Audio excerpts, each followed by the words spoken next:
ప్రేక్షకులకి నమస్కారం. PMC positive news కి స్వాగతం. ముందుగా ముఖ్యాంశాలు. ప్రయాణికుల అందుబాటులోకి అత్యాధునిక రైళ్లు. ప్రపంచ అటవీ విస్తీర్ణంలో 9వ స్థానంలో నిలిచిన భారత్. కోలుకుంటున్న ఆకుపచ్చ సముద్ర తాబేళ్లు, గణనీయంగా పెరుగుతున్న జనాభా. చూపులేని వారికి గుడ్ న్యూస్. రెటినా ఇంప్లాంట్ ను అభివృద్ధి చేసిన శాస్త్రవేత్తలు. బంగారం ధరలకు బ్రేక్, దిగి వస్తున్న గోల్డ్ రేట్స్. ఇక వివరాల్లోకి వెళ్తే, రైల్వే ప్రయాణికులకు అందుబాటులోకి ఆధునికమైన సౌకర్యవంతమైన రైళ్లను రూపొందిస్తుంది భారత్ రైల్వే.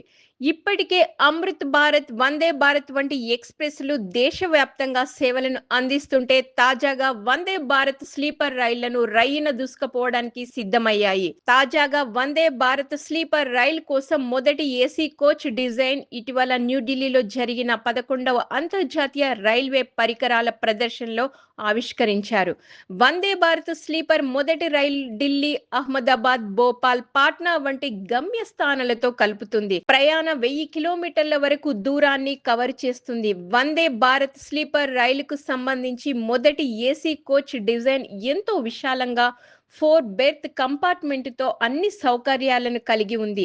ప్రతి బెర్త్ కు యూఎస్బి పోర్ట్, వ్యక్తిగత reading light, smart storage solutions వంటి అనేక సౌకర్యాలు ఉన్నాయి.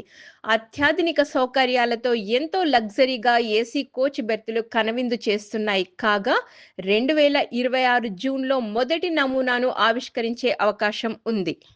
ప్రపంచ అటవీ విస్తీర్ణంలో భారతదేశం 9వ స్థానంలో నిలిచింది. అలాగే వార్షిక అటవీ పెరుగుదలలో 3వ స్థానంలో కొనసాగుతోంది. ఐక్యరాజ్య సమితికి చెందిన ఫుడ్ అండ్ అగ్రికల్చర్ ఆర్గనైజేషన్ 2025 నివేదిక ప్రకారం మొత్తం అటవీ విస్తీర్ణంలో భారత్ 9వ స్థానంలో ఉంది.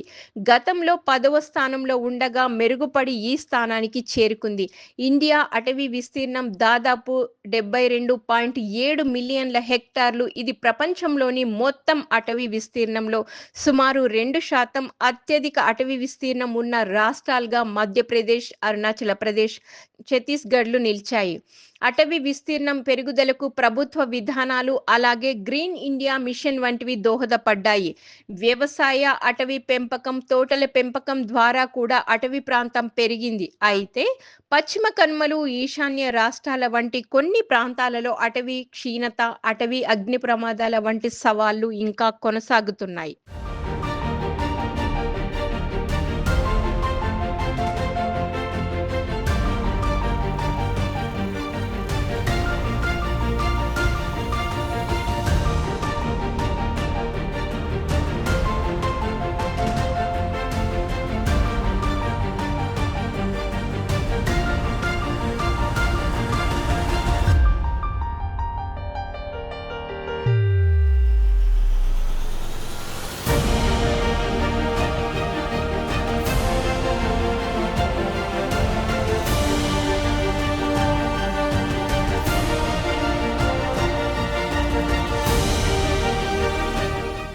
ఆకుపచ్చ సముద్ర తాబేళ్ల జనాభా కోలుకుంటుంది.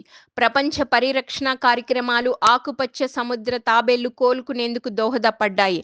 తాబేళ్లు మినహాయింపు పరికరాలను ఉపయోగించడం ద్వారా చేపల వలలో చిక్కుకోవడం వంటి ముప్పులను తగ్గాయి. అలాగే తాబేళ్లు అక్రమ సేకరణకు అడ్డుకట్టపడింది. ఈ చర్యల ఫలితంగా వాటి జనాభా గణనీయంగా పెరిగింది. కాగా ఆకుపచ్చ సముద్ర తాబేళ్లు అతిపెద్ద జాతులలో ఒకటి.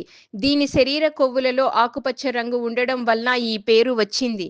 ఇది ప్రధానంగా మొక్కల ఆహారం తింటుంది. బరువు సుమారు 180 కేజీల వరకు ఉంటుంది. భారత మహాసముద్రం, పసిఫిక్, అట్లాంటిక్ మొదలైన ప్రాంతాలలో సంచరిస్తాయి. ప్రపంచంలో 7 సముద్ర తాబేళ్లు జాతులలో ఇది ఒకటి. వాటిలో 2 జాతులు ఇంకా ప్రమాదకర స్థితిలో ఉన్నాయి. ఆకుపచ్చ సముద్ర తాబేళ్లు ఎక్కువగా శాకాహారులు. సముద్రపు గడ్డి, ఆల్గేలను తింటాయి. భూమి అయస్కాంత క్షేత్రాన్ని ఉపయోగించి వేల మైళ్ళ వలస వెళ్లి తిరిగి వాటి జన్మస్థల బీచ్లకు తిరిగి రాగలవు.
దృష్టి లోపంతో బాధపడుతున్న వారికి శాస్త్రవేత్తలు గుడ్ న్యూస్ చెప్పారు. ప్రైమా అనే రెటీనా ఇంప్లాంట్ను అభివృద్ధి చేశారు. ఇది గుడ్డితనం వల్ల చదవలేని వ్యక్తులకు మళ్ళీ చదివే సామర్థ్యాన్ని కలిగిస్తుంది. ఈ సాంకేతిక సైన్స్ కార్పొరేషన్ సంస్థ అభివృద్ధి చేసింది. ప్రైమా అనేది చిన్న ఫోటోవోల్టాయిక్ మైక్రోచిప్. ఇది మన వెంట్రుక కంటే సన్నగా ఉంటుంది. దీనిని రెటీనా కింద శస్త్రచికిత్స ద్వారా అమరుస్తారు. రోగులు ప్రత్యేక అగ్మెంటెడ్ రియాలిటీ గ్లాసెస్ ధరిస్తారు. ఇందులో కెమెరా చిత్రాలను గుర్తించి ఇన్ఫ్రారెడ్ కాంతిగా మార్చి ఇంప్లాంట్ పై ప్రొజెక్ట్ చేస్తుంది. ప్రాసెసర్ సిగ్నల్ ని మెరుగుపరుస్తుంది. 38 మంది రోగులపై ఐరోపాలో 5 దేశాల్లో ట్రయల్ నిర్వహించారు. వీరిలో 84% మంది మళ్ళీ చదవగలిగారు. అక్షరాలు, సంఖ్యలు, పదాలు, క్రాస్ వర్డ్స్, మందుల లేబుల్స్ కూడా చదివారు. సగటున కంటి పరీక్ష చార్ట్లో 5 లైన్లు మెరుగుదల వచ్చింది. అయితే ఇది డీజెనరేషన్ ఉన్నవారికి మాత్రమే పనిచేస్తుంది. ఇది పూర్తి చికిత్స కాదు. అయితే ఇది కేంద్రం దృష్టిని పునరుద్ధరిస్తుంది. ప్రస్తుతం ట్రయల్స్ కొనసాగుతున్నాయి. ఈ సాంకేతిక లక్షలాది మంది గుడ్డివారికి ఆశాకిరణంగా మారింది. గత కొద్ది రోజులుగా విజృంభిస్తున్న బంగారు ధరలకు బ్రేక్ పడింది. అంతర్జాతీయ మార్కెట్లో గోల్డ్ ధర ఏకంగా 3% పతనమైంది.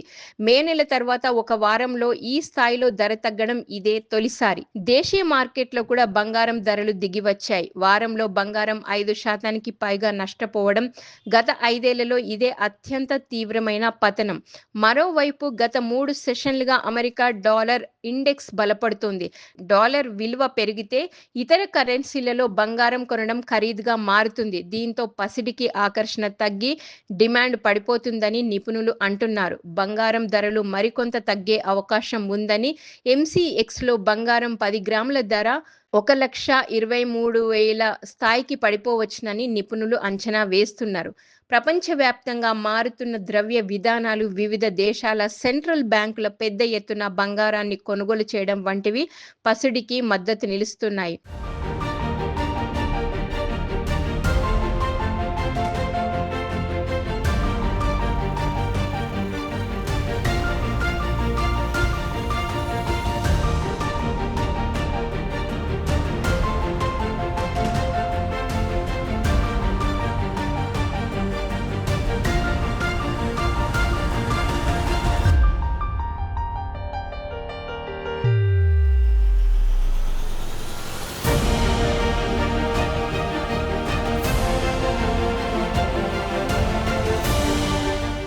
ప్రపంచవ్యాప్తంగా జరుగుతున్న సానుకూల అంశాలు, మంచి విషయాలతో మళ్ళీ కలుద్దాం. అంతవరకు చూస్తూనే ఉండండి PMC ప్రతిక్షణం సత్యదర్శనం.